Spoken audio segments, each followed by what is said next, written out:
네, 우리 친구들과 4부의 문을 열었습니다. 자, 문학 계속 이어가 보도록 할 텐데요. 자, 우리 친구들 이번 문학 시험에 특징이 있어요. 뭔지 알아요? 보기가 많이 없고요. 또 보기가 있다고 하더라도 이 작품 해석의 방향을 정해주는, 쉽게 말해서 우리에게 선물과 같은 힌트를 주는 그런 보기가 별로 없었다는 거죠. 네, 그래서 작품이 연계되어 나왔다고 하더라도 우리 친구들이 그래서 조금 더 어렵지 않았을까라는 생각이 듭니다. 네. 자, 마찬가지로 우리가 3부 마지막에 빠르게 읽었던 박완서의 남옥이라고 하는 작품도요. 보기를 통해서 우리에게 힌트를 주는 부분은 없었어요. 선생님 33번 보기 있잖아요. 이거는 문제의 조건으로 나온 겁니다. 네. 그래서 앞으로 여러분들 공부하실 때 연계 교재에 나와 있는 작품은 좀 더 꼼꼼하게, 정확하게, 확실하게 공부해야겠구나라는 생각하십시오. 네, 됐나요? 자, 그러면 남옥이라고 하는 작품 3부에서 감상해봤으니까 이제 관련된 문제 풀어보도록 하겠습니다. 자, 31번 문제 가보도록 할게요. 자, 기역, 비읍에 대한 설명으로 적절하지 않은 것은 굉장히 여러 구절에 밑줄이 쳐져 있었어요. 그리고 이 구절 간의 관련성을 통해서 인물의 심리, 태도를 한번 추측해봐라 하는 그런 문제였습니다. 딱 보더라도요, 선지가 굉장히 복잡해 보이죠. 네. 그래서 그 밑줄 친 구절뿐만이 아니라 전체적인 줄거리와의 그 상황도 이해해야 되는 약간은 복잡한 문제였습니다. 자, 한번 보죠.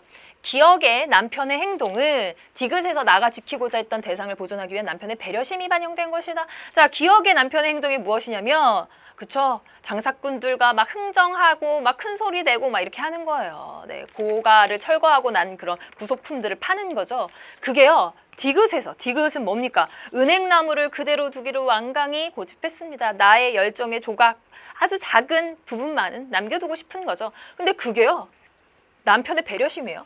이게 무슨 남편의 배려심이에요. 이 남편이 굉장히 현실적이고 이익이 밝은 사람이기 때문에 이렇게 흥정하는 것이지, 나에 대한 남편의 배려심이 반영된 건 전혀 아닙니다. 그래서 적절하지 않은 건 1번이네요. 그렇죠? 나머지는 왜 맞는지 봅시다. 자, 이렇게 남편이 흥정을 하는 그런 행동 묘사를 통해 남편의 성격, 현실적인 그런 성격이 나오고요. 미음에는 남편의 외양 묘사를 통해 그 콧구멍 묘사된 거 있잖아요. 나의 심리가 드러나 있다. 심리 어디 있어요? 남편에 대한 모멸과 혐오를 느꼈다라고 심리가 직접적으로 제시되어 있습니다.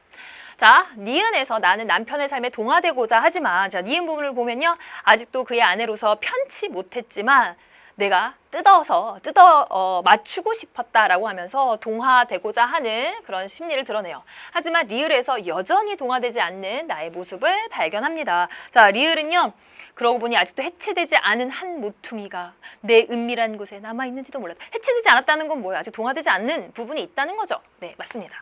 자, 니은, 남편에 대한 나의 태도를 변화시키고자 하는 심리가, 그쵸? 내가 남편에게 맞춰야겠다라고 하는 그런 심리가 드러나 있고, 비읍에는 남편을 낯설어하는 나의 감정을 변화시키고자 하는 돌발적 행위. 남편이 갑자기 너무 낯설게 느껴지는 거예요. 그래서 막 키스를 퍼붓는 그런 부분, 돌발적 행위라고 볼 수 있겠습니다. 자, 5번. 디귿에서 드러나는 은행나무들에 대한 나의 집착은, 은행나무만큼은 남겨놓고 싶어요. 네, 좀 어울리지 않더라도. 이런 집착은 리을에서 나타나는 나의 잠재의식과 연결된다. 뭐야, 아직도 해체되지 않은 나의 젊은 시절의 열정의 한 조각. 네, 남편에게 동화되지 않은 그런 부분이 남아있다라는 거죠. 네, 맞습니다. 그래서 적절하지 않은 것은 1번 골라주면 되겠습니다. 자, 32번 문제는요, 고가라고 하는 특정 소재를 중심으로 작품의 내용을 제대로 이해했는지를 묻는 그런 문제입니다. 윗글을 이해한 내용으로 적절하지 않은 것은입니다. 지문 속에서 여러분들이 근거를 찾아보시면 되는데요. 자, 1번. 고가의 철가 결정에는 남편의 실용적인 가치관이 작용하고 있다. 자, 남편은 뭐라고 얘기해요? 그거 다 퇴락하고 그랬으니까 다 처분해서 쓸모 있는 견고한 양옥을 짓자, 이렇게 얘기합니다. 쓸모 있다는 게 뭐예요? 바로 실용적인 가치관이 반영되어 있는 거 아니겠습니까? 네, 그래서 실용적인 남편의 가치관이 작용되고 있다라고 연결될 수 있고요. 고가의 철거를 주장한 남편은 견고한 양옥의 설계에서도 자신의 뜻을 반영하였다. 자, 우리 그 지문 앞부분에서 이제 아래쪽을 이렇게 보시면요. 모두가 남편의 뜻대로 진행되었다. 남편의 설계대로 이루어졌다. 라고 하는 서술을 통해서 확인할 수 있습니다. 자, 3번. 고가의 철거는 나와의 친밀감을 회복하고자 하는 남편의 의지가 좌절된 사건을 의미한다고요? 자, 고가의 철거가 나와의 친밀감을 회복하고자 하는 남편 이 뭔 말이에요? 그죠? 자기의 의지대로 실용적 가치를 실현하기 위해서 고아를 철거를 한 것이지 뭔가 친밀감을 회복하기 위한 노력을 했다거나 그것이 좌절됐다거나라고 하는 것은 볼 수가 없습니다. 그래서 답은 3번이고요. 고가는 과거에 나가 투영된 대상으로 자 어디서 나타납니까? 나 자신의 육신이 해치되는 듯한 아픔을 고가의 철거에서 느끼니까 아 고가에는 나가 투영되어 있구나. 이렇게 볼 수 있고요. 나의 의식 속에 환기되어 내면의 갈등 상태를 드러내고 있다. 그걸 보면서 굉장히 갈등이 되는 거죠. 남편에게 맞춰야 되는데 이 상황은 좀 약간 아직도 힘들고 그래서 은행나무 많은 고집하고 이런 갈등 상태가 드러납니다. 자, 5번 고가를 남편은 음침한 고가. 네, 굉장히 부정적인 서술어를 쓰고 있고요. 나는 숙연한 고가라고 해서 지문의 앞부분에 나오죠. 그러니까 어두컴컴한 고가가 아니라 나는 숙연하다. 굳고 아니죠. 숙연한 고가 어디 있나요? 네, 아랫부분에 있네요. 고요하고 엄숙하다. 중간보다 아랫부분에 고요하고 엄숙한 고가라고 하는 긍정적인 서술어를 통해서 인물에 따른 관점의 차이, 긍정적으로 보느냐 부정적으로 보느냐 그 차이를 드러낸다. 네, 그래서 적절하지 않은 것은 네, 3번, 네, 3번 이렇게 골라주시면 되겠습니다. 자, 그러면 우리 친구들과 33번 문제 한번 보도록 할게요. 33번 문제 여러분들 많이 본 문제 유형입니다. 네, 그래서 관용 표현, 적절한 관용 표현을 이제 골라주시면 되는데요. 보통은 한자 성어 문제가 고전 소설과 연결돼서 나오는 경우가 많았는데 이번에는 속담 문제가 현대 소설과 연결되어 나왔어요. 그리고 또 한 가지 독특한 점은 밑줄 친 어떤 상황을 표현하기에 적절한 것이 아니라 문제를 조금 더 창의적으로 냈다고 할까요? 한번 볼게요. 보기를 A에 대한 남편의 속말이라고 가정할 때, 자, 남편이 A에 대해서 아유 그냥 죽은 후에 지켜 세우는 것처럼 싱거운 건 없더라. 아마 어떤 비평가의 농간이겠지. 사람 속이고 막 상업적으로 이용하려고 하는 거겠지. 라고 하는 이 A 부분 있잖아요. B에 들어갈 말로 가장 적절한 것은 남편이 이제 속마음을 막 얘기하는 거예요. 자, 남편의 속마음 한번 보겠습니다.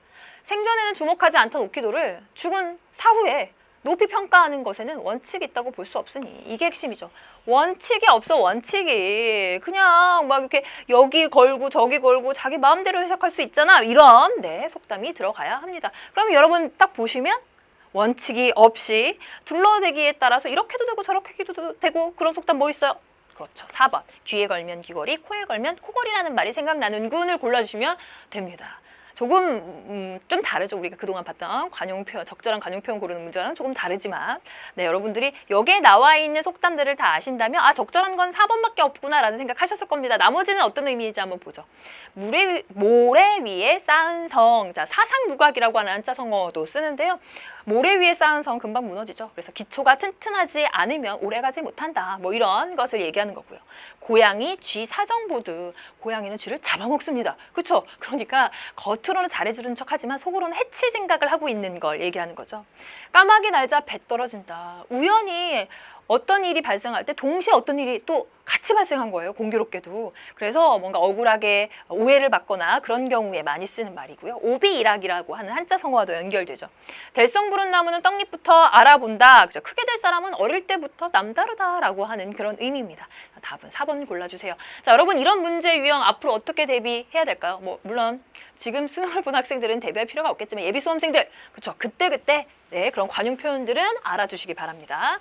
자, 그러면 우리 친구들과 유치진의 소라고 하는 작품 같이 가보도록 하겠습니다. 자, 유치진의 소는요, 인터넷 수능 문학 A형에 나와 있었죠. 네, 그래서 여러분들이 아마 작품을 공부했을 거라고 믿어요. 공부 안 했으면 안 되는데. 네. 그 중복되는 거기서 겹치는 지문의 내용은 없었습니다. 네. 하지만 여러분이 소라고 하는 지문을 알고 있고 그리고 작품을 알고 있고 소라고 하는 것이 각 등장 인물들의 상황에 따라서 각각 다르게 해석되는구나 라고 하는 것을 알고 있다면 이 지문 잘 해석했었을 것 같은데요. 자, 일단 개똥이는요 이 소를 팔아가지고 만주로 장사를 가려고 하고요. 말똥이는 사랑하는 귀찬이의 그 빚을 대신 이 소를 팔아서 지불하고 결혼을 하고 싶어 하고요. 아버지인 국선은 이 소를 나의 보물이로로 여기고 있습니다. 그리고 마름은 어때요? 이 소를 수탈하려고 하죠. 네. 자, 이런 대상이다라는 걸 알고 있었으면 더 좋고요. 몰랐다면 우리 이 보기를 통해서 힌트를 얻어 봅시다. 보기가 힌트를 주는 경우가 이번에 별로 없었다 이렇게 얘기를 했는데 이 경우는 조금 힌트가 될 수 있을 것 같아요. 소는 1935년 발표된 유치진의 초기 사실주의 극입니다. 네, 그러니까 일제강점기 농촌에서 농민들의 그런 비극적인 삶을 사실적으로 보여주는 극작품이다 보시면 되고요. 사실주의 극은 다양한 연극적 장치를 이용하여 무대 공간을 현실의 일부인 것처럼 꾸민다. 자, 현실 일부인 것처럼 꾸밉니다. 소는 시대를 짐작하게 하는 용어의 사용, 용어가 나올 거고요. 치밀하게 계산된 행동과 대화 상황의 제시, 생동감 있는 구어체의 사용 등을 통해 당대 농촌사회의 계층 간 위계관계, 관습, 그리고 농촌사회에 내재된 갈등 상황을 충실히 재현하고 있다. 자, 이런 장치들을 이용해서 이런 내용을 전해주고 있습니다. 라고 얘기해주고 있어요. 그러니까 여러분들 이런 문제가 나왔으면 이거를 방향으로 보는 거예요. 네. 소라고 하는 작품을 읽을 때는 아, 이런 것이 어디에 있는지, 그리고 이런 내용이 어느 부분에 드러나고 있는지를 찾으면서 네, 그 방향대로 읽어 나가시면 훨씬 시간 단축할 수 있고 목표를 잡고 정확하게 읽을 수 있는 것이겠죠. 자, 그러면 우리 유치진의 소 작품 같이 가보도록 할게요. 자, 일단 소장소 A와 개똥이가 지금 음모를 꾸미는 것 같죠. 내가 이 소를 샀다가 탈로가 나면 왜 음모의 느낌 나잖아요. 자, 멍텅구리 같은 이라고 네, 이런 거 있죠. 막 이렇게 생동감이 있는 이런 비속어 같은 걸 사용해서 구어체 보고요. 그런 걱정은 여기서 할 게 아니야. 자네가 입을 닥치고 있고 내가 입을 싹 씻어 버리고 있으면 누가 알아? 어떤 놈이 안단 말이야. 그렇지, 응. 그러니까 그런 걱정은 아예 말어. 이렇게 음모를 꾸몄어요. 소를 팔려고 하나 봐요. 다른 사람 모르게. 이때 울타리 바깥 행길에 밭에 갔다 오는 말똥이 나타납니다. 자, 말똥이가 형이고 개똥이가 동생이죠. 그쵸? 자, 말똥이는 빈지기를 졌다. 개똥이가 소장소를 보고 무르청한다. 무르청한다. 흠칫 놀라는 거예요. 갑자기 멈추는 거예요. 말똥이. 개똥아, 너 거기서 뭐래? 그 사람은 누구야? 거긴 뭐래? 아무것도 아니야. 소에 꼴 주고 있어. 이제 풀 먹이고 있어. 이렇게 둘러대고 있어요. 자, 이제 3장 이렇게 나옵니다. 자, 앞부분에서 이제 개똥이가 음모를 꾸미고 있고 지금 말똥이가 그것을 목격을 해서 약간 의심을 하고 있는 것 같아요. 이때 또 국서, 네, 말똥이 개똥이 아버지죠. 그리고 마름, 네, 지주의 대리인입니다. 그래서 소작인들을 관리하는 그런 중간계층 마름이 헛간으로 들어오는 기척이 난다. 소장수와 개똥이는 슬슬 나가버리죠. 찔리니까. 말똥이는 소 옆에 와서 좀 이상한 공기를 예감한 듯이 살핀다. 이거 뭐야? 지금 개똥이가 그렇게 소 팔아가지고 만주 보내달라 그러더니 뭐야, 판 거 아니야? 이런 낌새를 느끼는 거예요. 이상 없음을 보고 소를 도로 메어둔다. 괜찮네 하지? 이러면서 이제 약간 안심합니다. 마름 앞서고 그 뒤에 국서, 그리고 그 처 헛간으로 들어온다. 마름이 앞에 있고 그 뒤에 국서가 따르고 있네요. 계층을 보여주는 거죠. 예.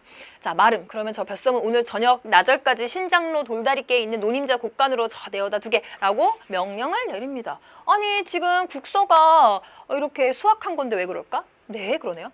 그러면 한 번 더 일러두고 갈 테니 잘 명심해 두게. 작년치 떨어진 게 이렇게 되고 그중에서 금년에 와서 갚아진 걸 덜면 꼭 넉삼 7마리 떨어져 있단 말이야. 이건 뭘까요?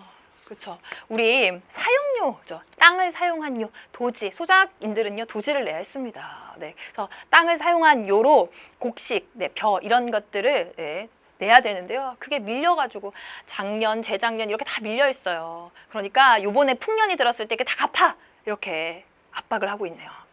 자, 그랬더니 옆에서 말똥이가 듣고 있다가 아, 그걸 어째 한단 말이오? 라고 하면서 약간 반항하는 듯한 그런 태도, 예, 그런 어조가 느껴지죠. 그렇죠?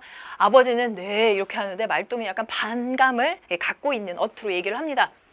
화가 나겠죠. 열심히 일했는데 다 이렇게 가져가 버리니까. 자, 그랬더니 마름이 오늘 내일간에 다 해다 갚으란 말이야.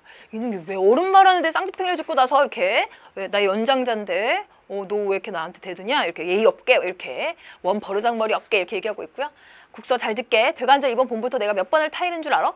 내년부터서는 농지령이라는 게 실시된다고. 아, 농지령? 관련 법령 같은 건데요. 자세한 내용은 모르겠지만 그 당시에 시대상을 얼추 짐작할 수 있게 해주는 용어입니다.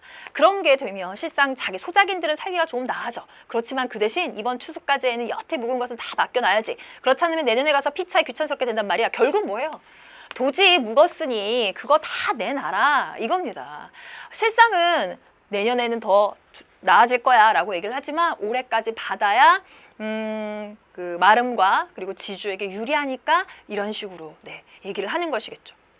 그러니까 나도 여태 여쭌 게 아닙니까? 보시다시피 우리는 점점점 뭘까요? 내 형편이 안 됩니다 이거겠죠. 자, 그랬더니 마름이 지금 와서 그런 소리 해도 소용없다니까 라고 빡지르고 있어요. 나는 그저 논 임자가 하라는 대로 하는 사람이야. 야, 땅주인이 하라는 대로 한 사람이야 라고 하면서 책임을 회피하고 있고요. 만일 이번에 묵은 것을 못 갖다 갚으면 좋지 못한 일이 한두 가지가 아니야 라고 하면서 협박도 하네요. 사정없이 딱 잘라서 최후 결단을 지어버리고 말 거란 말이야. 잘 알아 생각해. 최후 결단? 네, 최후 통첩처럼 굉장히 무섭게 얘기를 하고 있어요. 자, 그 다음 볼게요. 그랬더니 말똥이가 또 불끈합니다. 아니, 뼈가 빠지게 농사 지어 놓은 거 막 다 가져갔죠. 그동안 이렇게 다 수탈해 놨잖아요. 그러고 그게 무슨 말이요? 올해가 풍년이라도 우리 집에 어디 쌀 한 톨 남았나 봐요. 막 뒤져봐요. 그럴만도 하네요. 풍년인데 실제로 농사 지은 사람은 먹을 것조차 없습니다. 그리고 이렇게 다 가져가려고 해요. 또 도지 내라고 하면서.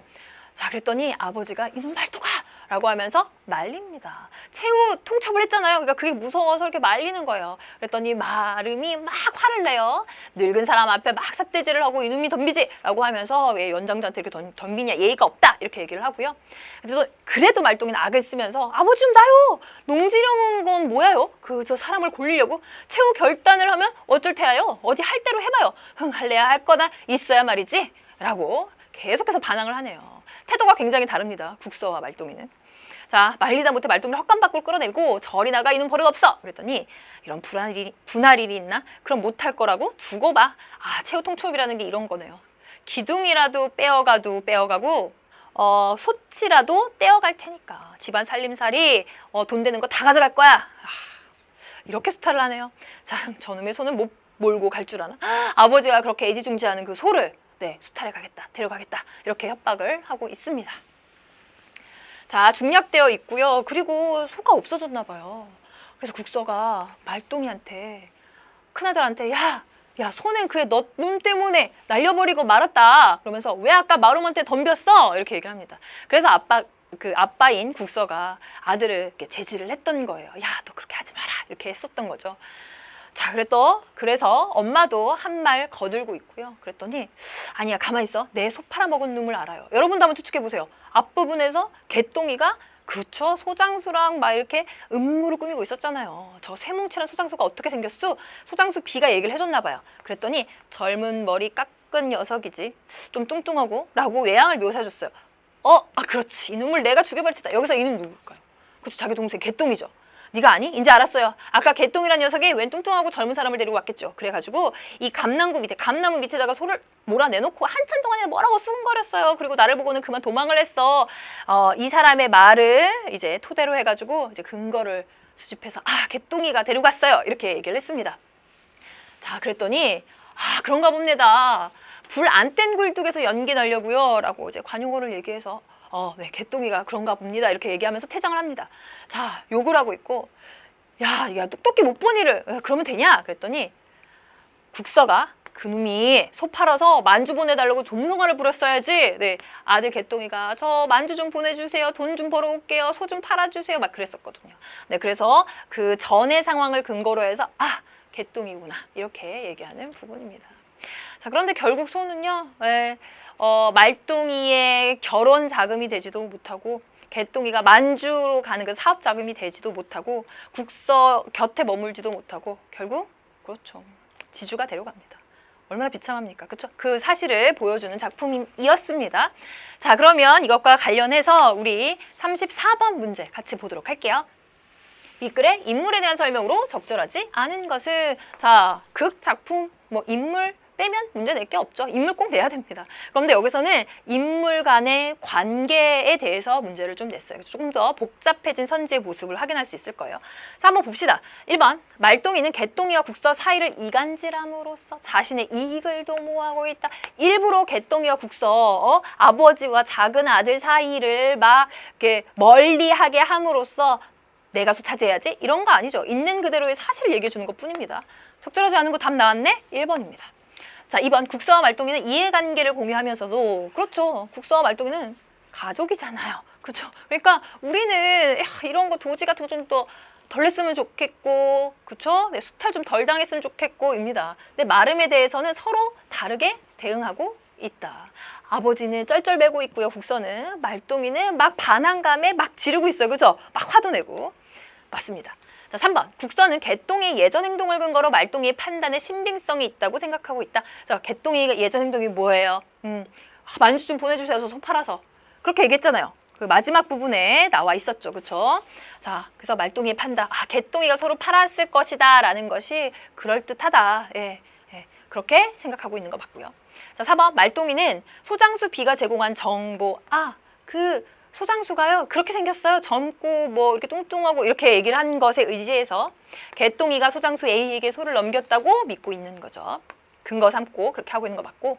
5번 마름은 도지갑기를 독촉하는 자신의 행동이 논임자의 지시에 따르는 것임을 내서 다 논임자가 시키는 거예요 라고 하면서 국서부자의 불만이 자신에게 향하는 것을 회피하고 있다 이렇게 보시면 되겠습니다. 그쵸? 선지가 조금 길어서 복잡해 보이지만 결국은 인물들 간의 관계, 네, 극작품의 내용 파악 문제였다라고 보시면 되겠네요.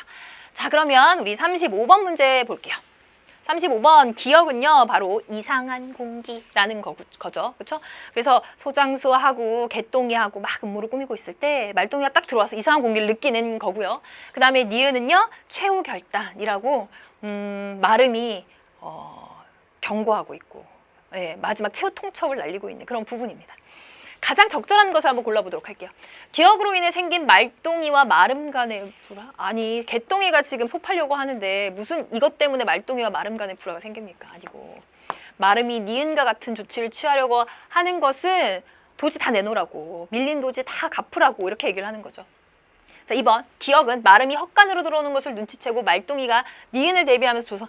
아니, 마름이 헛간으로 들어오는 것을 눈치챈 거예요? 이상한 공기라는 것은 뭡니까? 이거 뭔가 음모의 냄새가 나는데 개똥이가 지금 수작을 부리고 있는 것 같은데 그런 거죠. 근데 무슨 헛간으로 들어오는 것을 눈치챈 그런 공기입니까? 아니고요. 자, 3번 기억으로 인해 개똥이는 말똥이에 대한 증오심을. 개똥이가 왜 말똥이를 미워합니까? 소 팔아먹은 건 개똥인데, 그쵸?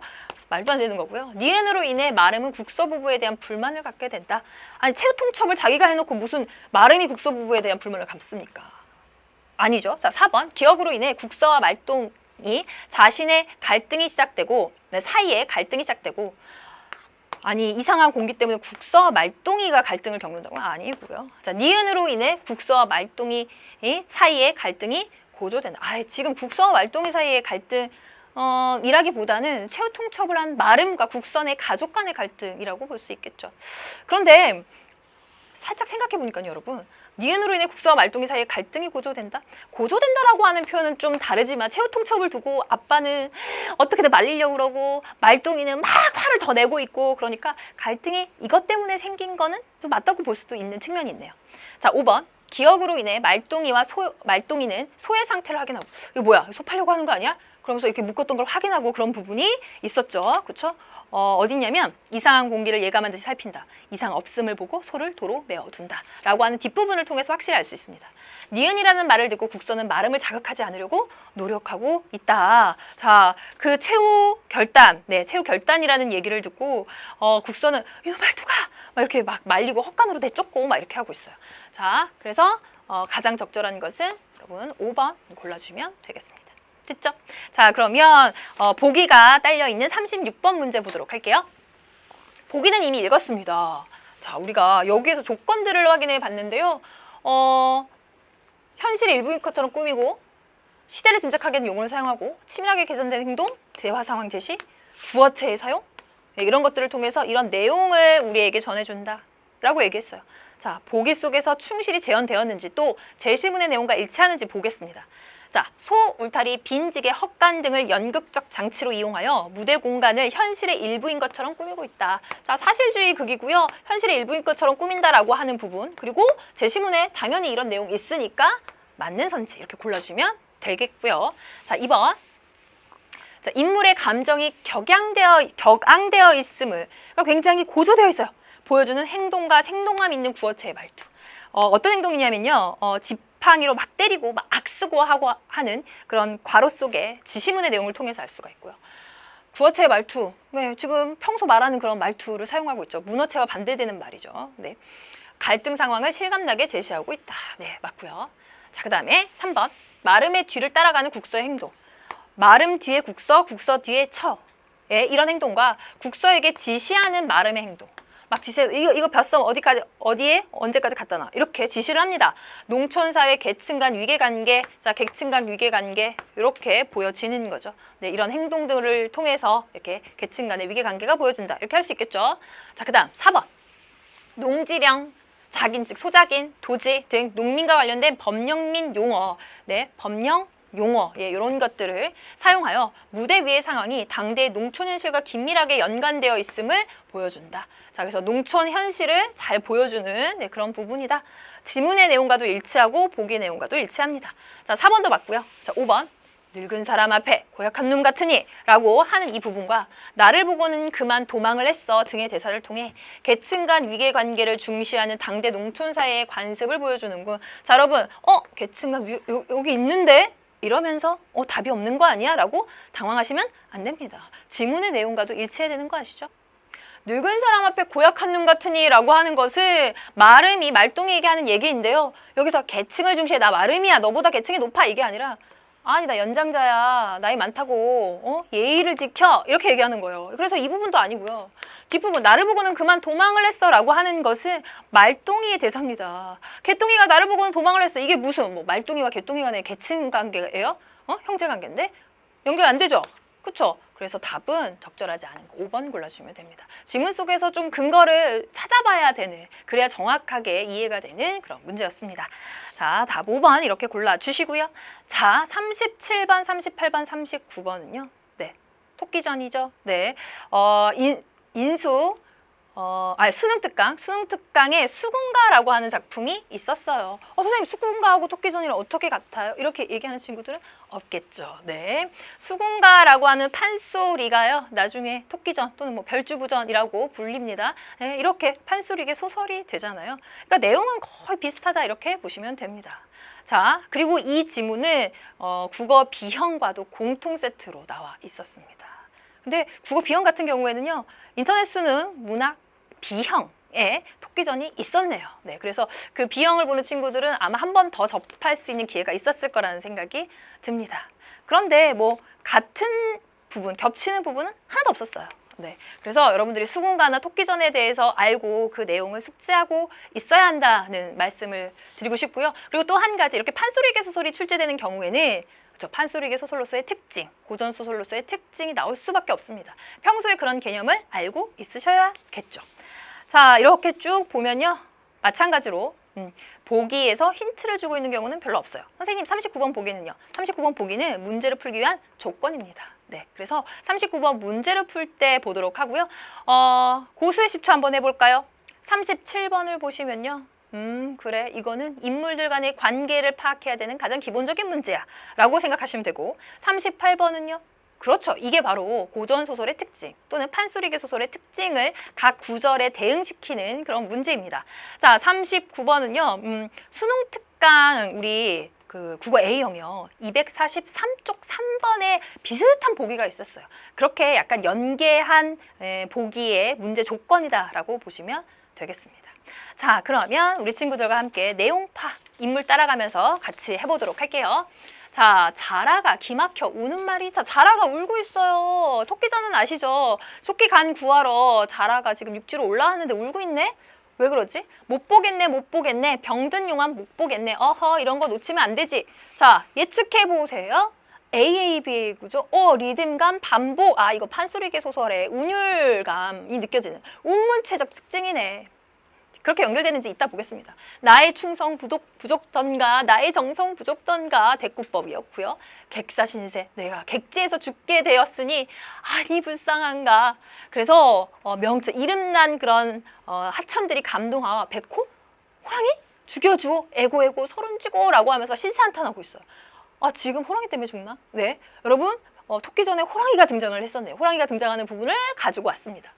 자, 이렇듯이 슬피우니 호랑이 듣고, 이놈 무슨 내게 해로운 소리만 하느냐. 아니 죽여주고 그러니까 얘도 기분이 나쁜 거지. 그래서 자라가 생각하되 왕명을 받들어 만리 밖에 나와 이 지경을 당하니 한 번 죽지 두 번 죽음은 없는지라. 내가 두 번 죽냐 한 번 죽지? 용기를 냈어요.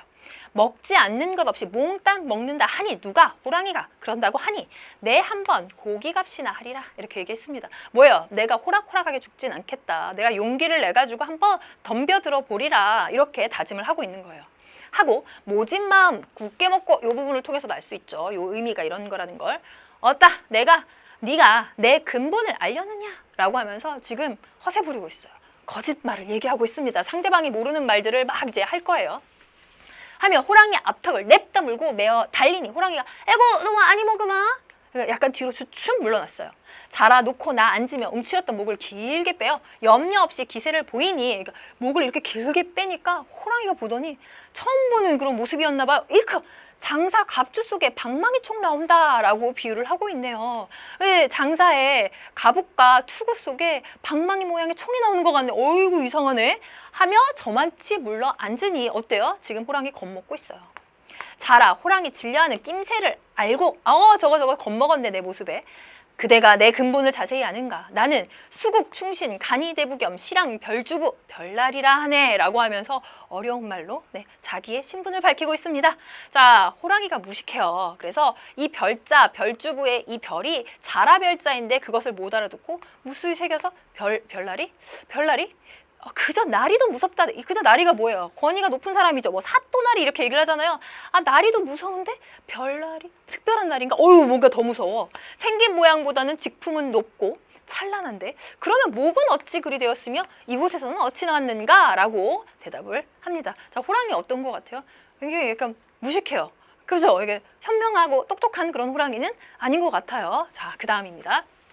이곳 나오고 목이 이리 된 근본을 알려나? 자, 또다시 허풍을 떨겠죠. 어디 좀 알아보세. 우리 수궁이 퇴락하여 새로 다시 지은 후에 천역의 기와를 내 손으로 이어갈제. 추녀 끝에 돌아가다 한 발길 미끄러져 공중에서 뚝 떨어졌다. 이렇게 얘기를 해요. 자, 내가 그거 수리하다가 뚝 떨어졌어요. 뚝. 빙빙 돌아 나오려다 목으로 쩔꺽 내려 박혀 목이 이리 되었기로 명의더러 물어보니 내가 이렇게 퇴락해가지고 다시 기와 이어가다가 뚝 떨어져서 빙빙 나오려다 이렇게 얘기하죠. 의태어를 이렇게 사용하고 있고요. 그래서 유명한 의사한테 물어보니 호랑이 쓸개가 약이 된다 하기에 병력장군 앞세우고 도로랑 귀신 잡아타고 호랑이 사냥 나왔어요. 병력장군이 뭐예요 선생님? 도로랑 귀신이 뭐예요? 이거요? 자라 머릿속에만 있는 거죠. 자기가 만든 말이에요. 자, 그래서 양양장군 뭐 또띠또띠 귀신 이렇게 해도 상관없어요. 없는 대상입니다. 걔가 상대방이 호랑이면 네가 호랑이면 쓸개 한 보 못 주겠나 이렇게 얘기를 했어요. 쓸개 내나 이렇게 얘기를 했죠. 도로랑 귀신 개 있느냐? 야, 허풍이 아주 절정에 다루고 있어요. 어서 급히 빨리 나와 용천검 되는 칼로 이 호랑이 배 갈라라 도로랑 이렇게 부르고 있습니다. 나올 리가 없는데 호랑이는 겁을 먹었어요. 자, 그 다음 하고 달려드니 호랑이 깜짝 놀라 물똥을 와락 싸고 자 이런 부분 굉장히 해학적이죠. 호랑이를 희화화하고 있습니다. 자, 초나라 노랫소리에 놀란 패왕 포위 뚫고 남쪽으로 달아나듯 적벽당 불싸움에 패군장 위양 조조 정옥 따라 도망하듯 북풍에 구름 닿듯 편전살이라고 하는 화살이 달아나듯 외물조총 철안 닿듯 자, 다 뭐예요? 비유적인 표현인데 굉장히 다양한 묘사를 나열을 하고 있죠. 자, 결국은 뭘 얘기하는 겁니까? 녹수를 얼른 건너 동쪽 숲을 휩쓸어 수루수루 결국 달아난다. 굉장히 빠르게 달아났다라는 얘기를 다양한 비유, 다양한 묘사를 통해서 얘기해주고 있어요. 굉장히 웃기죠? 자, 만첩청산 바위 틈에 혼자 앉아 장담하고 하는 말이 그런데요. 이렇게 창피를 당해놓고 뭐라고 얘기하냐면 내 제주 아니란들 도로랑 귀신 피할쏜가 하마터면 죽을 뻔하였구나. 아니 다른 사람 같으면 속지도 않는데 자기가 속아놓고 이거 무슨 자부심이야? 나니까 이렇게 피했어? 나처럼 날래니까 피했어? 이렇게 웃깁니다. 하하하. 희화화 되고 있는 그런 부분입니다. 네, 판소리개 소설에서 해학적인 부분 놓치면 안 되겠죠. 자, 그 다음 중략되어 있고요. 자, 그래서 이제 자라가요. 토끼를 데리고 수궁으로 들어갔습니다. 한창 춤을 출 때 막 그 잔치를 한데 대장 범치 토끼 옆에 섰다가 토끼가 저 간 안 갖고 왔는데 어떡하죠? 막 이렇게 얘기했었나 봐요. 그러니까 대장 범치는 그 물고기 한 종류예요. 네, 다 의인화되어 있으니까. 이크 토끼 뱃속에 간이 촐랑촐랑 하는구나. 아니 없다던데 간 소리 촐랑촐랑 들리는데요. 토끼 깜짝 놀라. 어떤 게 간이라고? 뱃속에 물통이 들어 촐랑거리는 걸 간이라 하겠다. 아프싸 낌새를 보아 떠나라고 하였거니 누가 그랬는지 모르겠지만 육지에서 누군가가 야 낌새를 보아 떠나 이렇게 얘기를 했겠지. 그쵸? 아니면 뭐 수궁에 왔을 때 누가 그렇게 조언해줄 수도 있고 대상은 안 나와 있지만 떠나라고 하였거니 즉시 가는 것만 못할 줄 빨리 도망가야지 이렇게 된 거예요. 이리 할째 별주부 잔치에 참여했다가 눈을 부릅떠 토끼를 보며 가만히 꾸짖습니다. 그걸 딱 듣고 야, 내 듣기에도 출렁출렁하는 것이 분명한 간인 듯 하거든. 내 저러한 끼로 우리 대왕을 속이려 하느냐? 라고 하면서 대결, 네, 대결 모드로 다시 들어간 거예요. 너 속였지? 이렇게 된 거예요. 토끼 마음에 분하여 잔치가 끝난 후 왕께 아뢰어 소토, 우리가 보통 왕 앞에서 소인이 이렇게 얘기하는데 토끼니까 소토 이렇게 얘기하는 거예요. 세상에서 약간 의서를 보았거니와 제가 이제 의학서적을 좀 봤는데요. 음허화동, 음이 허해서 화가 지금 일어나고 있거든요. 그리고 남병의 원기 회복하기는 왕배탕이 제일 좋은데요. 왕배가 뭐냐면요. 이렇게 얘기하죠. 그 다음 자라래요. 자라탕을 먹어야 된다라는 거죠. 오래 묵은 자라를 구하였으면 기운이 자연 회복될 것이고 그 다음에 저의 간을 쓰면 병세가 며칠 안으로 나을 것입니다. 제가 안 드리겠다는 게 아니고요. 나으려면 일단 자라탕 드세요. 이렇게 얘기한 거죠. 자라의 공격에 맞대응을 하고 있습니다. 더 심하게. 왕이 이때 토끼 말이라 하면 사슴을 말이라 해도 믿는지라. 네, 뭡니까? 아니 뭐죠? 사슴이 어떻게 말이 됩니까? 그런데 이 아랫사람이 위에 있는 사람을 속이고 권세를 누리는 경우를 사슴을 말이라 해도 믿는다 이렇게 얘기를 하잖아요. 굉장히 신뢰를 샀나 봐요. 왕한테. 그래서 명령을 내립니다. 아니 자기를 때문에 세상에 갔다 온 별주부를 잡아들이라 이렇게 먹으려고 그러나 봐. 현이, 도독, 거북이 또 같은 친구잖아요. 그쵸? 같은 친구니까 이제 자기 생각을 얘기합니다. 옛 말씀에 토끼를 다 잡으면 사냥개를 삶아먹고 높이 뜬 새 없어지면 좋은 알이 숨는다 하였사오니 라고 하면서 고사를 인용하고 있죠. 자, 뭐 토사구팽이라고 하는 한자 성어도 생각나실 거고요. 그쵸? 쓸모없게 되면 다 죽인다고 다 없앤다고 하였지만 별주부 쓸모없으니까 뭐 죽이네 뭐 잡아먹네 뭐 이렇게 하였사오니 토선생 말씀이 옳사오나 별주부는 만리타국의 정성을 다하여 공을 이루고 왔사건을 제후로 봉하기는 고사하고 죽이는 것은 이웃나라가 알게서는 안 되는 일이 나이다 라고 하면서 어떻게 해서든 별주부의 죽음을 막아보려고 합니다. 그런데 이게 웬니? 특별히 권도를 조차 암자라로 대용하심을 바라나이다. 그러면은 뭐야? 별주부 아내를 죽이라는 것밖에 더 돼요. 또 다른 위기네요. 자, 특별히 권도라고 하는 것은요. 원래의 원래의 길에서는 벗어나지만 특수한 경우에 허용되는 걸 얘기해요. 특수한 경우지만 암자라로 대용하시죠. 이렇게 얘기했어요. 자, 그 다음 왕이 허락했습니다. 윤허하노라. 자, 이때 별주부 천지만극하여 집에 돌아와서 부부 서로 손을 잡고 통곡합니다. 내 일시 경솔한 말로 음해를 만나 내가 경솔해가지고 토끼를 음해해가지고 무죄한 부인을 이 지경을 당하게 하였거니와 부인이 지금 자라탕 되게 생겼잖아요. 천리를 함께 온 정이 적지 아니하고 누구와? 지금 토끼와 천리를 함께 와가지고 네 지금 수궁에 왔으니까 적지 아니하고 제 마음이 악독하여 고집스럽지 않으니 토끼가 악독하고 고집스럽지는 않은 것 같아. 우리 정성을 다하여 토끼한테 빌면 다시 측은히 생각하여 구해줄 것 같아. 이렇게 얘기했어요. 그래서 즉시 별당을 깨끗이 치우고 잔치를 열어서 토끼를 정으로 청하여 높은 자리에 앉히고 별주부 내외가 그 밑에 꿇어 100배 애걸하면서 오늘날 우리 두 사람 목숨이 선생께 달렸으니 넓으신 도량으로 짐작하여 남은 생명을 구하여 나의 남은 생명을 구하여 주옵소서. 이렇게 애걸복걸 하고 있네요. 자, 그 다음 토끼 수염을 만지작거리며 웃어왈. 내 당초에 날 죽을 것으로 유인함도 마음에 고의하거늘. 야, 네가 나 죽을 것 여기 수궁 네가 인도했잖아. 하물며 없는 간을 있다 하여 기어이 죽이려 함은 무슨 일이며 위태한 때에 이르러 애걸하는 것은 나를 조롱함이냐? 네, 호락호락하지 않네요. 네, 이렇게 얘기하고 있는 그런 부분입니다. 여러분 전체 내용 파악이 힘드시진 않았죠. 네, 그런데 좀 이렇게 얘기하는 게 또 조심스럽긴 합니다. 왜냐면 우리 친구들이 고전소설을 좀 어려워하잖아요. 아무리 토끼전이라고 하더라도 스토리를 알고 있다고 하더라도 익숙한 부분이 출제된 것이 아니라 굉장히 낯선 부분이 출제된 것이라서 내용 파악에 조금 어려움이 있지 않았을까라는 약간의 걱정도 되지만 저는 여러분들을 믿으니까요. 네, 자 그러면 우리 37번 문제 윗글에 대한 이해로 가장 적절한 것은 묻는 문제 먼저 보도록 할게요. 자, 인물 간의 관계를 묻는 그런 문제입니다. 인물의 심리 태도 이런 것들을 찾아보시면 되는데요. 자, 1번 별주부가 호랑이 앞에서 고깃값이나 하겠다는 것은 죽음을 각오하고 상대에 맞서겠다는 의지를 드러낸 것이다. 그쵸? 우리 고깃값이나 하겠다라고 하는 거 그 다음에 이렇게 막 대들어가지고 목 쭉 빼고 막 얘기하잖아요. 네. 내가 호락호락하게 죽을 줄 알아? 죽을 각오로 내가 맞설 거야? 가장 적절한 거 답 1번이네요. 자, 2번. 호랑이가 별주부의 외양에서 떠올린 갑주와 방망이 총은 상대와 맞설 의지를 아니 호랑이가요 별주부의 외양에서 갑옷, 투굿, 방망이총 이런 것을 생각하면서 움츠리고 뒤로 이렇게 물러났잖아요. 근데 뭐 맞설 의지랑은 전혀 상관없죠. 자, 3번 호랑이가 바위 틈에서 자기 재주를 장담하는 것은 그쵸?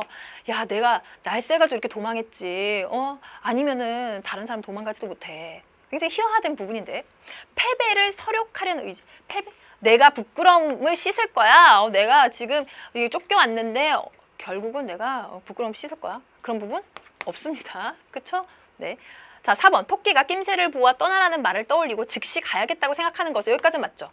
용왕의 믿음을 저버릴 수 없다는 말이 돼요? 그러면 여기 있어요 간 이렇게 해야지 그치? 여기서는 자기 목숨 살리려고 도망가려고 하는 건데 말도 안 되죠. 5번 별주부가 부인이 대신 죽게 된 것을 자신의 경솔한 말과 음해 때문이라고 하는 것은 여기까지는 맞죠?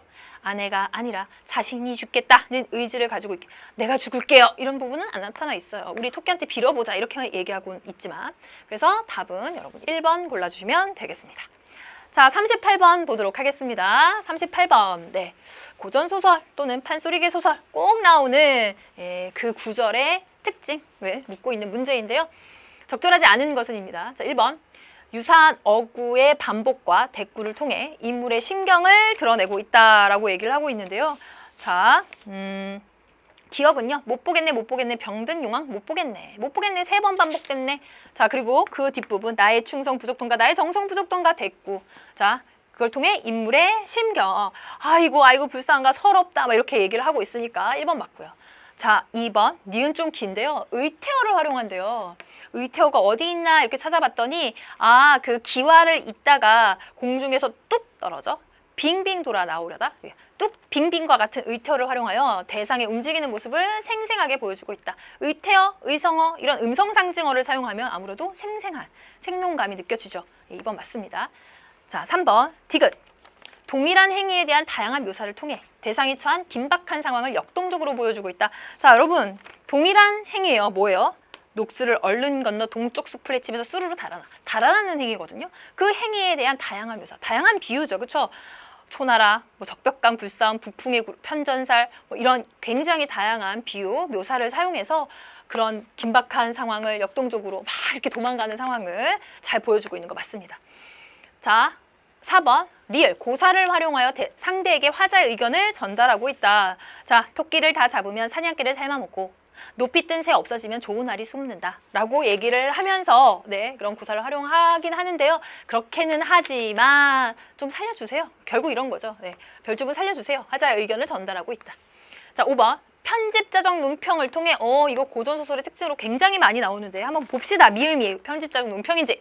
즉시 별당을 깨끗이 치우고 잔치를 배설하여 토끼를 정으로 청하여 상자에 앉히고 별주부 대회 당하에 꿇어 백배 애거라는 말이 여기 어디 서술자에게 편집자적 논평이 어디 있어요? 편집자가 서술자가 그 상황에 대해서 논하고 평가하는 부분 없죠. 그래서 답은 5번 이렇게 골라주시면 되겠습니다. 됐죠? 네. 자, 그러면 마지막 39번 문제 보도록 할게요. 우리 보기는 읽었으니까 안 읽었죠 보기. 이거는 문제 조건이라고 해서 안 읽었고 자, 봅시다. 보기를 참고하여 윗글을 감상한 내용으로 적절하지 않은 것은 자, 보기 봅니다. 토끼전은 자신이 알고 있는 바를 적절히 활용하여 상대를 설득하거나 공박하는 지혜의 대결을 서사에 기초로 한다. 자, 이게 뭔 말이에요? 뒷부분 볼까요? 인물들은 상대가 모르거나 첫 번째 상대 모르거나 상대에게 불리한 화제로 대화를 이끄는 것 같은 방법을 통해서 대결에서 우위를 점하려 하며 결국 이거예요. 상대가 모르는 거 내가 알고 있어. 그러면 아무래도 정보가 권력을 갖는다고 할까요? 대결에서 내가 더 많이 알아? 우위를 갖게 됩니다. 또 상대방에게 불리한 화제를 꺼내면 아무래도 내가 우위를 점할 수가 있겠죠. 그 말을 한 사람이. 불리한 국면에서는 제3자를 끌어들이거나 내가 불리하게 되면 다른 사람을 끌어들이거나 또는 대결을 회피하기도 한다 라고 얘기를 합니다. 그래서 자신이 알고 있는 바를 적절히 활용하여 상대를 설득하거나 공박하는 지혜의 구체적인 예가 이 4가지가 나와 있다라고 보시면 돼요. 문제의 조건이죠. 그렇죠? 그러면 이런 이 4가지 상황이 각각 지문 속에서 어떻게 실현되고 있는지 여러분 보시면 되겠습니다. 조금 어려운 그런 문항이라고 보시면 돼요. 자, 1번 별주부는 호랑이가 모르는 별주부 자신의 근본으로 화제를 이끌어. 호랑이가 모르는 별주부 자신의 근본. 그래서 굉장히 어려운 한자어 얘기하면서 나 별나리야 이렇게 얘기를 했어요. 그랬더니 별나리? 별나리? 그러면서 호랑이 몰랐죠. 그쵸? 그래서 나리도 무서운데 별나리 더 무섭네. 이렇게 얘기하고 있어요.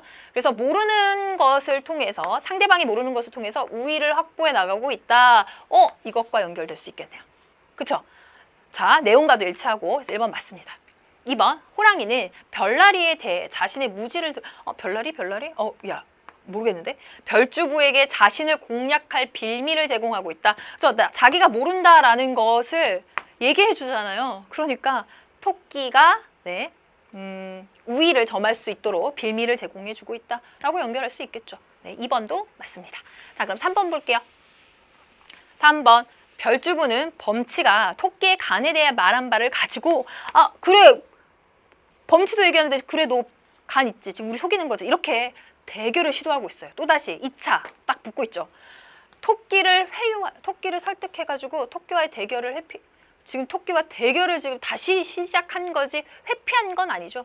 보기에 회피의 내용이 있다고 해서 속으시면 안 됩니다. 지문의 내용과 일치하지 않기 때문에 적절하지 않은 것은 3번입니다. 자, 4번. 토끼는 용왕의 병과 관련하여 자신으로부터 별주부로 화제를 옮김으로써 그쵸? 자라탕 드세요. 막 이렇게 화제를 옮기고 있잖아요. 그래서 또 다른 제3자를 끌어들임으로써 불리한 상황을 벗어나려고 하고 있다. 자기가 불리하게 됐으니까 그렇죠. 그러니까 갑자기 자라탕 얘기를 하면서 제3자 자라를 얘기하면서 불리한 상황을 벗어나려고 하는 거 맞고요. 자, 5번 토끼는 별주부가 자신을 유인했던 과거의 일을 화제로 끌어들여 자신의 우위를 강화하고 있다. 자, 불리한 국면에서 상대에게 불리한 화제로 대화를 이끄는 방법으로 자신의 우위를 강화하고 있는 거죠. 너 나 유인했잖아. 근데 지금 나 조롱하는 거야? 이렇게 얘기를 하면서 우위를 점하고 있는 거 맞습니다. 39번에 여러분 3번 이렇게 골라주면 되겠습니다. 조금 복잡하지만 결국은 내용 일치해서 찾는 거다라는 걸 여러분들이 알아주셨으면 좋겠어요. 자, 그러면 우리 고전시가 작품 같이 가보도록 할게요. 자, 여러분 고전시가는요. 솔직히 우리 친구들 많이 어려워하죠. 네, 선생님 고전시가를 어디까지 공부해야 돼요? 시조하고요. 가사가 많이 나오니까 그거 2개만 공부하면 안 될까요? 라고 꼼수 질문을 하는 친구들이 많은데요. 네, 안 됩니다. 여기 용비어천가가 나왔어요. 악장. 네. 물론 인터넷 수능 문학 A형에 그대로 나와 있었습니다. 용비어천가의 2장, 125장 그대로 실려 있었죠. 심지어 문제 유형 40번 문제용이 좀 비슷하기도 했어요. 요거는 있었어요. 근데 나는요 맹사성의 강호사시가 라고 하는 우리나라 최초의 연시조라고 불리는 이 작품은 연계교재에는 없었습니다. 하지만 좀 편안한 마음으로 출제자 선생님들이 출제하셨을 거예요. 왜냐하면 너무 유명하고 다들 알 것이다 이렇게 생각했을 겁니다.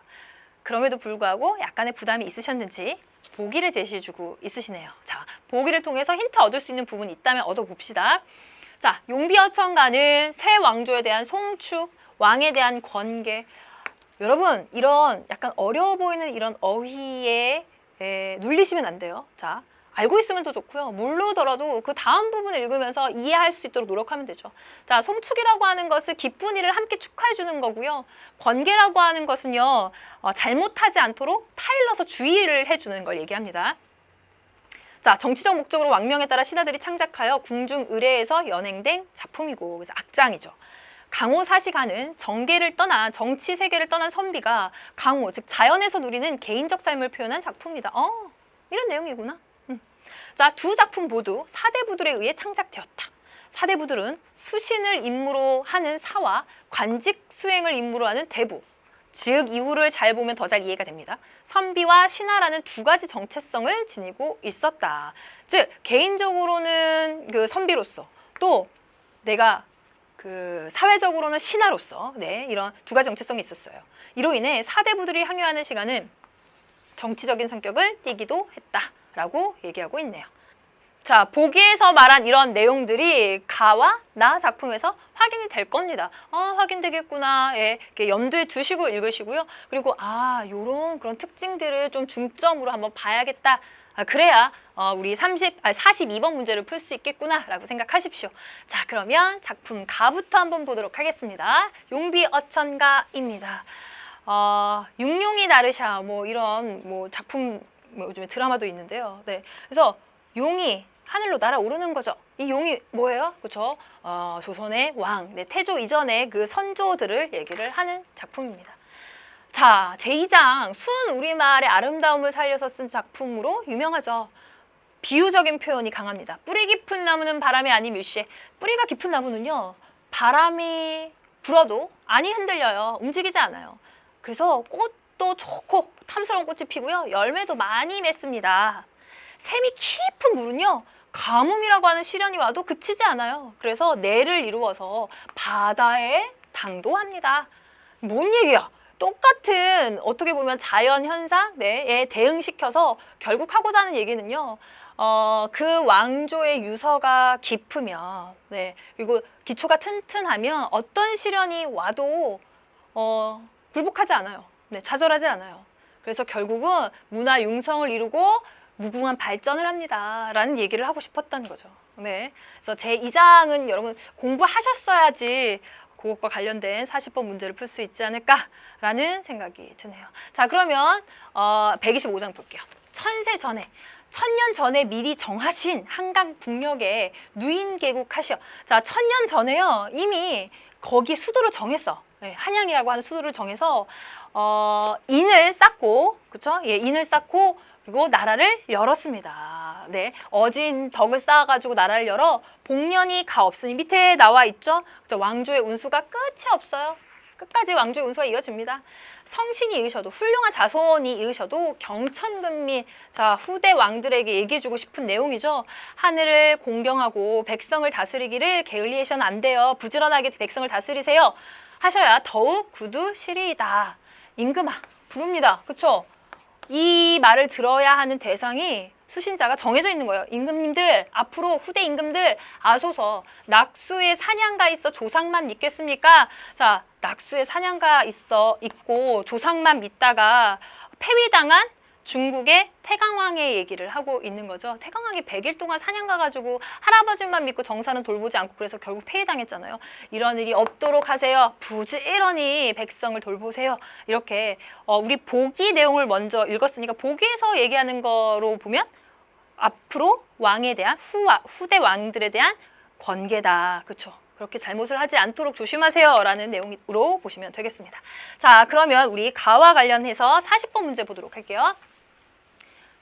자, 이런 식으로 여러분 전략이 필요해요. 가와 관련된 문제 먼저 보면요, 여러분 헷갈리지 않고 문제를 풀어낼 수 있습니다. 자, 1번 제2장에서는 유사한 자연의 이치가 내포된 두 사례를 나란히 배열하고 있다. 그쵸? 뿌리 깊은 나무, 샘이 깊은 물, 바람에 아니 밀세, 가뭄에 아니 그칠세, 꽃 좋고 열매 만나니 내가 이러 바다에 가나니 라고 하면서 두 가지 그 사례를 나열을 하면서 왕조의 번성에 대한 얘기를 하고 있다. 결국 그렇게 보면 되겠죠. 자, 2번 제125장에서는 행에 따라 종결어미를 달리하고 있다. 그 종결어미가 다른지만 한번 확인해 보죠. 뭐 첫 번째는요, 복년이 가없으시니. 두 번째는요, 더욱 구두시리이다. 세 번째는요, 조상만 믿겠습니까? 라고 하면서 종결어미 형태가 다 다르죠. 그렇죠? 그리고 두 번째와 세 번째는 평서형과 의문형으로 다 다릅니다. 네, 맞네요. 자, 3번 제2장과 달리. 제2장은 그렇지 않은데 제125장은 전원의 수신자를 명시하고 있다. 즉 전하는 메시지예요. 그렇죠? 이 그 메시지를 들어야 하는 수신자 누구예요? 후대 임금들로 정하고 있고요. 제2장은 전원의 수신자가 정해져 있지 않죠. 그래서 3번도 맞습니다. 자, 4번 제125장과 달리 제2장은 한자어를 배제하고 순 우리말의 어감을 살리고 있다. 그게 제2장의 훌륭한 특징 아닙니까? 그렇죠? 순 우리말. 그런데 125장은요, 누인개국이니 복년이니 경천근민이니 한자어가 굉장히 많이 나옵니다. 그래서 4번도 맞고요. 자, 5번 제2장과 제125장은 모두 자연현상과 인간의 삶을 대조요? 아니죠. 제2장은요, 자연현상과 인간의 삶, 네, 그리고 뭐 왕조, 이런 것들을 대응시키고 있는 거고요, 오히려. 그리고 제125장은 그렇다 할 자연현상, 인간의 삶, 뭐 이런 것도 연결한 부분을 찾아볼 수가 없습니다. 그래서 답은 적절하지 않은 것 5번 골라주시면 되겠습니다. 자, 그러면 우리 1번 보기 전에요. 네, 나 작품 같이 가보도록 할게요. 자, 나 작품으로 풀 수 있는 게 41번 문제니까요.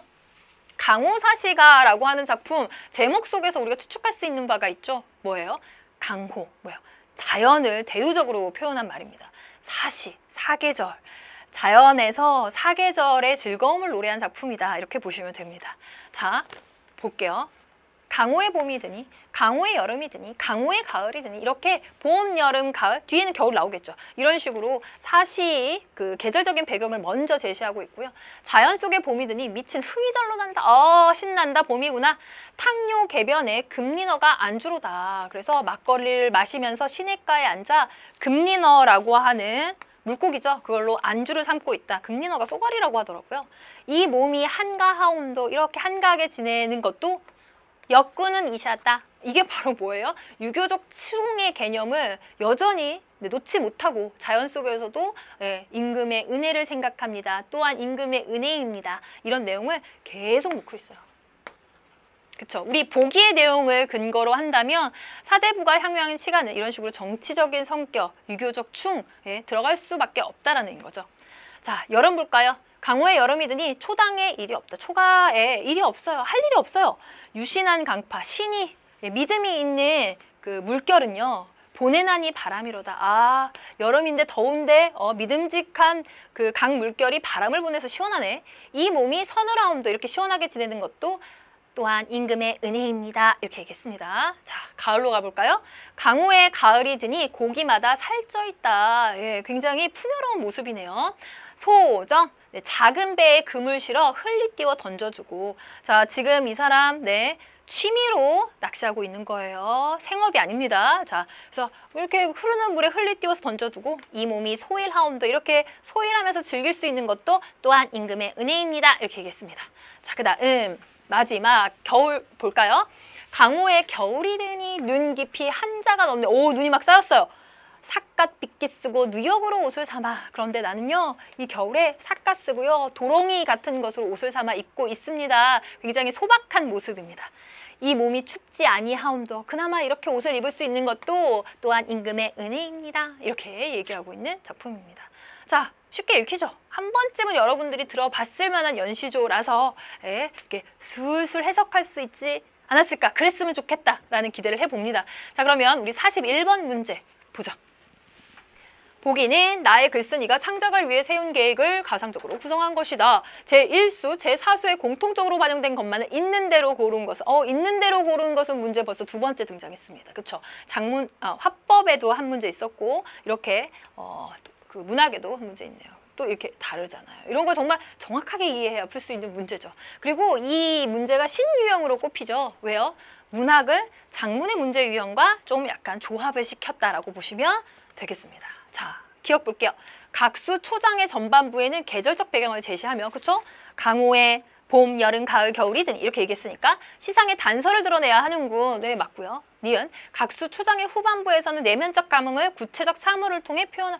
초장의 구체적 일단 1수는 미친 흥이 절로 난다라고 해서 구체적 사물을 통해서 내면적 감흥 표시한 거 없는데 없어요. 일단 1수부터 아니네요. 자, 디귿 각수 중장에서는 주변의 자연 풍광을 묘사하여 내가 즐기고 있는 삶의 모습을 제시해야겠군.